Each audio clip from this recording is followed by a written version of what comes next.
ko, when before, binibigyan ko ng justice yung mga role ng mga inaapi na mga babae. This time, gusto ko rin naman bigyan ng justice yung role ng nang-aapi.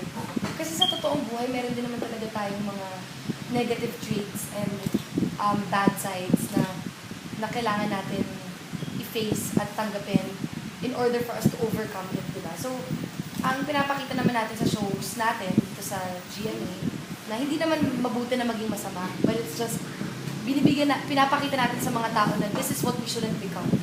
This is an example of the people na hindi talaga dating tularan.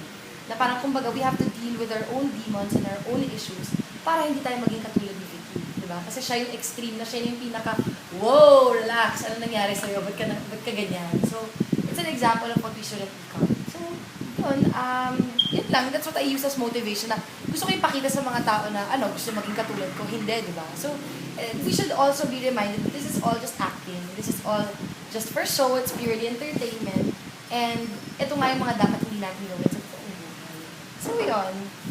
Tapos every time excel ako si Bianca, talagang naiiyak ako sa kanya kasi ang galing-galing niya, nakakaawa talaga siya. I have to keep my face na talagang ganito ako sa kanya. Pero slowly deep inside, I'm hurting. Kasi galing-galing niya. She's one of the best among the rest now talaga in their generation. I really admire her. And sabi ko talaga, yan dapat ang binibuild